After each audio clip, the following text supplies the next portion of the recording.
First list বেরুলো, নাম আসেনি, খুব দুঃখ পেয়েছি। হ্যালো ফ্রেন্ড, সবাইকে আবার একটি নতুন ভিডিওতে স্বাগত জানাই। বিএড 21-23-এর ক্যান্ডিডেটরা বিএড তো কমপ্লিট আপনারা করেই ফেলেছেন, নেক্সট টার্গেট আপনাদের কি হওয়া উচিত এই নিয়ে অনেকে প্রশ্ন করছেন বা অনেকের মনের মধ্যে কিন্তু দ্বিধাদ্বন্দ্ব রয়েছে। স্কুল সার্ভিস কমিশনের পরীক্ষা যেহেতু এখনো পর্যন্ত কোনো আপডেট নেই, তারই মধ্যে রাজ্যে একাধিক পরীক্ষার যে ডামাডোল বা একাধিক পরীক্ষার যে ঢোল কাশি ঘন্টা কিন্তু বেজে গেছে। কিরকম? ফুড এসআই এর পরীক্ষা, তার সাথে সাথে আমরা দেখতে পাচ্ছি যে মিসলেনিয়াস পরীক্ষা, তার সাথে সাথে নতুন যে পরীক্ষা অর্থাৎ সবচেয়ে বেশি সিট গত বছর যে পরীক্ষাতে ছিল এবছরও মোটামুটি সিট থাকতে চলেছে, সেটা হচ্ছে পিএসসি ক্লার্কশিপ অর্থাৎ পাবলিক সার্ভিস কমিশন আয়োজিত ক্লার্কশিপের পরীক্ষা। বিভিন্ন দপ্তরের যে ক্লার্কশিপগুলো থাকে, হেলথ ডিপার্টমেন্ট হতে পারে, লাইক সেক্রেটারিয়েট হতে পারে, ডিরেক্টরেটস হতে পারে, বা রিজনাল যে জায়গাগুলো রয়েছে সেই জায়গাগুলোতে লোয়ার ডিভিশন ক্লার্ক বা লোয়ার ডিভিশন অ্যাসিস্ট্যান্টের যে পরীক্ষা, সেই পরীক্ষা। এবছর এই পরীক্ষার ফর্ম ফিল আপ কিন্তু অলরেডি শুরু হয়ে গেছে। আমি অলরেডি এই পরীক্ষার নিয়ম কানুন থেকে শুরু করে প্রত্যেকটা জিনিস আপনাদের সাথে ডিসকাস করেছি একটা ভিডিওতে। সিলেবাসটা নিয়ে এখনো ডিসকাস করিনি, যদি আপনারা বলেন আমি পরবর্তীতে করে দেবো। বাট আজকে এই পরীক্ষাতে সাকসেস মন্ত্র কি হওয়া উচিত, এই পরীক্ষা দিতে গেলে আপনাদের মোটিভেশন কিন্তু একটা নেক্সট লেভেলে যেতে হবে, যেটা ইন্টারনালি আপনাদের আসতে হবে। নাহলে কিন্তু এই পরীক্ষার জন্য আপনারা ঘাবড়ে যাবেন। ফেলিওর হলে আপনারা কিন্তু বারবার মনের মধ্যে সেই ডিমোটিভেশন নিয়ে আসবেন এবং যার ফলে প্রবলেম হবে। আজকের এই ভিডিওতে আমরা একজন সাকসেসফুল মানুষের থেকে জেনে নেব যে তার সাকসেস মন্ত্র কি ছিল। তো চলুন, যারা নতুন আছেন এই চ্যানেলে অবশ্যই চ্যানেলটিকে সাবস্ক্রাইব করে পাশে বেল আইকনটি ক্লিক করে দেবেন, যাতে সমস্ত তথ্যগুলো আপনার টাইম টাইম এখান থেকে পেয়ে যান। পিএসসি ক্লার্কশিপের যে পরীক্ষা, এই ক্লার্কশিপের পরীক্ষাটা হয় মূলত দুটো ভাগে। একটা হচ্ছে প্রিলিমস পরীক্ষা, প্রিলিমস পরীক্ষাতে আপনি যদি পাস করেন আপনার থাকে কিন্তু মেন্স পরীক্ষা, তারপরে কম্পিউটার টেস্ট বা এই যে ব্যাপারগুলো থাকে টাইপিং টেস্ট, এই জিনিসগুলোর মধ্যে কিন্তু আপনাদেরকে যেতে হয় এবং এর পরবর্তীতে ইন্টারভিউ বা যে বিষয়গুলো সেগুলো থাকে। প্রিলিমস পরীক্ষাতে কি কি বিষয় থাকে, কত মার্কস থাকে অলরেডি শেয়ার করে দিয়েছি, যদি ভিডিওটা না দেখেন আপনি দেখে নিতে পারেন।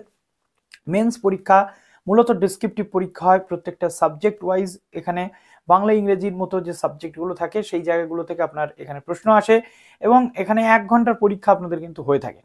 তো এই জিনিসগুলো আমরা দেখলাম। এবার গত বছর আপনাদের সাথে আমি শেয়ার করেছিলাম, অনেকে হয়তো জানেন না, একটু রিমাইন্ডার দিয়ে দিই। গত বছর যুবা প্লাসের ডাকে আমি গেছিলাম তাদের সমাবর্তন অনুষ্ঠানে। সেখানে গিয়ে পরিচিত হয়েছিলাম আমি অনেক অনেক সাকসেসফুল ক্যান্ডিডেটদের সাথে, যারা পিএসসি ক্লার্কশিপ ক্র্যাক করেছে 2019-এ, এবার হচ্ছে তারপরে অর্থাৎ 4 বছর পর আবার পিএসসি ক্লার্কশিপ।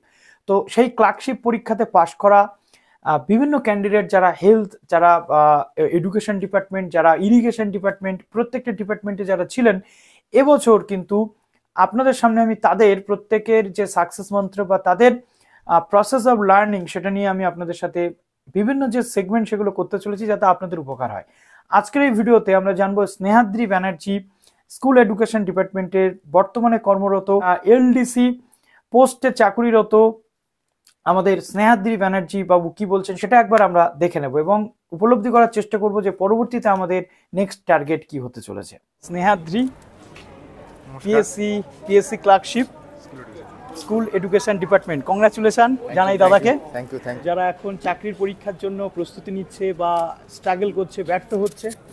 হ্যাঁ, আমি অবশ্যই সবার প্রথমে আজকে দাদাকে থ্যাংক ইউ জানাই এবং আজকে এখানে আমাকে দাদার সঙ্গে দাদার চ্যানেলে আমাকে আনার জন্য থ্যাংক ইউ ভেরি মাচ। নমস্কার। আর যারা আমাকে দেখছো প্রত্যেককে আমার তরফ থেকে অনেক অনেক শুভেচ্ছা। সফলতা একটা এমন একটা জায়গা, যে জায়গাটাতে আমরা ওই স্বপ্ন দেখছি, হঠাৎ করে চোখ খুলে দেখলাম সফল হয়ে গেছি, এরকম ব্যাপারটা কিন্তু নয়। রিয়েলিটিটা অর্থাৎ বাস্তবটা কিন্তু অনেক কঠিন। আজকে পড়াশোনা করার পর আমরা সবাই চেষ্টা করি একটা না একটা জায়গায় অ্যাবজর্ব করাতে নিজেকে, সেটা প্রাইভেটই হোক বা সেটা গভর্নমেন্টই হোক। কিন্তু আমরা চেষ্টা করছি বর্তমানে গভর্নমেন্ট জায়গাটা নিজেকে সিকিউর করতে। কেন? কারণ সেখানে একটা সিকিউরিটি রয়েছে, প্রাইভেটে সেই সিকিউরিটিটা নেই। সেই জন্য সিকিউরিটিটা দৌড়াতে গেলে কিন্তু তোমার সঙ্গে অনেকজন দৌড়াচ্ছে, তাই পথটা কিন্তু ভীষণ কঠিন। হ্যাঁ, এই পথ কঠিন হতে পারে কিন্তু অসম্ভব নয়। হ্যাঁ, আমরা দেখতে পাচ্ছি অনেকেই এভারেস্টের চূড়াতেও কিন্তু পৌঁছাচ্ছে, আবার কেউ পৌঁছাতে পারছে না। তাহলে পার্থক্যটা কোথায়? ডেডিকেশন এবং হার্ডওয়ার্ক। এই দুটোকে নিয়ে নিজের মধ্যে একটা চরম বিশ্বাস রেখে আমরা যদি লড়াইটা চালিয়ে যাই, একটা সময় কিন্তু আসবে আমরা সফল হবই। ফার্স্ট লিস্ট বেরুলো, নাম আসেনি, খুব দুঃখ পেয়েছি। কি হলো, কি এমন হলো? আমার তো ফল্ট ছিল না। আমি আমি মনে মনে বিশ্বাস রেখেছিলাম হ্যাঁ আমি সফল হব, কারণ প্রিলিমিনারিতে পাস করেছি, মেন্সে পাস করতে পারছি না। কি হলো, হঠাৎ করে একটা লিস্ট দিয়েছে, পিএসসি ক্লার্কশিপের হয়তো অনেকেই শুনেছেন যে ফার্স্ট লিস্ট, সেটা নিয়ে একটু সমস্যা হয়েছিল। পরবর্তীকালে পিএসসিটা উইথড্র করে দিয়ে আবার একটা সেকেন্ড লিস্ট বেরোয়, তো সেখানে আই ওয়াজ সিলেক্টেড। খুব আনন্দ পেয়েছি। তারপরে আবার আমাদের টাইপ টেস্টের জন্য একেবারে পারছিলাম না, দেখে দেখে টাইপ করছিলাম, কিন্তু এক দাদা পরামর্শ দিল যে না, টাইপ টেস্ট ওইভাবে করলে হবে না, টাইপের জন্য ওই টাচ টাইপিং প্র্যাকটিস করতে হবে। তাই আমাদের এখন থেকে প্রত্যেকেই বলবো, বাড়িতে যদি কারো পিসি থাকে একটু টুকটাক প্র্যাকটিস করা, যদি কারো ক্লার্কশিপ আবার শুনেছি আসবে, আবার মানে খুব শীঘ্রই 2022 বা 23-এ নোটিফিকেশান হতে পারে, একটু একটু সময় করে প্র্যাকটিস করা। আর যেভাবে আমরা প্রস্তুতি নিচ্ছি, তোমরা যারা ক্লাস করো প্রত্যেকেই বলবো ক্লাস করতে থাকো, ধৈর্য রাখো, নিজের প্রতি বিশ্বাস রাখো, আর আস্তে আস্তে চলতে হবে। লাফিয়ে হঠাৎ করে দৌড়ে গিয়ে একদম সফলতা পেয়ে যাবে, এটা কিন্তু হয় না। সময় দিলে নিশ্চয়ই একদিন সফল হওয়া যাবে। আমি নিজে সেটা উপলব্ধি করেছি। সফলতা কিন্তু আসে, আর সেটা কিন্তু আসে একদিনে নয়, অনেক দিন পরিশ্রম করার মধ্যে দিয়ে।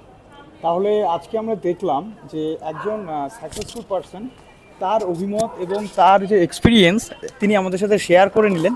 তো এটা একটা বড় প্রাপ্তি আমাদের সকলের কাছে, যারা এখন আমরা চাকরির জন্য লড়ছি, প্রতিনিয়ত লড়ে চলেছি। আর লড়াইটা জারি থাকুক। একটা সামান্য ব্যর্থতা আমাদের জীবনটাকে কখনো বদলে দিতে পারে না নেগেটিভ ওয়েতে, পজিটিভ ওয়েতে অবশ্যই বদলে দিতে পারে। এবং যে যত মোটিভেশনাল চ্যানেল দেখো, সন্দীপ মহেশ্বরী, বিবেক বিন্দ্রা, হোয়াট এভার, একটা কথাই বলবো, নিজের ইন্টারনাল মোটিভেশন, ইনস্টিংক্ট যতক্ষণ না পর্যন্ত তুমি জাগ্রত করতে পারবে, এবং এই যে আমি পারবো, এই যে বিলিভার, এই মন্ত্রে তুমি যতক্ষণ না পর্যন্ত নিজেকে মন্ত্রপুত করতে পারবে, ততক্ষণ পর্যন্ত তুমি কিছু করতে পারবে না। তো তার জন্য তোমাকে লেগে থাকতে হবে বস। চলো, আবার দেখা হচ্ছে দাদার সাথে, পরবর্তীকালে আবার আলাপ হবে, আবার আমরা একসাথে বসবো। চলো, থ্যাংক ইউ। তো আপনারা দেখলেন স্নেহাদ্রি বাবুর বক্তব্য, এবং তিনি কত সুন্দরভাবে পুরো বিষয়টা তুলে ধরলেন। তো আমাদেরকেও এবার এলডিসি বা এই পিএসসি ক্লার্কশিপের যে পরীক্ষা, এর জন্য প্রস্তুতি নেওয়ার জন্য জোর কদমে কিন্তু এগিয়ে চলতে হবে। আমি বিএড কমপ্লিট করেছি, আমি ডিএলএড কমপ্লিট করেছি বলে শুধুমাত্র স্কুল সার্ভিস কমিশনের দিকে ফোকাস করবে এমনটা নয়। বর্তমান যে সিচুয়েশন পড়েছে, আপনাকে মাল্টিপারপাস যে বিষয়, সেগুলোর দিকে কিন্তু এগিয়ে যেতে হবে, যাতে করে একটা গভর্নমেন্ট জব সিকিউর আমরা করতে পারি। যেমনটা স্নেহাদ্রি বাবু বললেন যে গভর্নমেন্ট জবের থেকে সিকিউরিটি কিন্তু কেউ আর দিতে পারে না। তো চলুন, বেস্ট অফ লাক প্রত্যেককে। যদি কোনো প্রবলেম হয় কমেন্ট সেকশনে জানান, আমি শর্ট আউট করার চেষ্টা করব।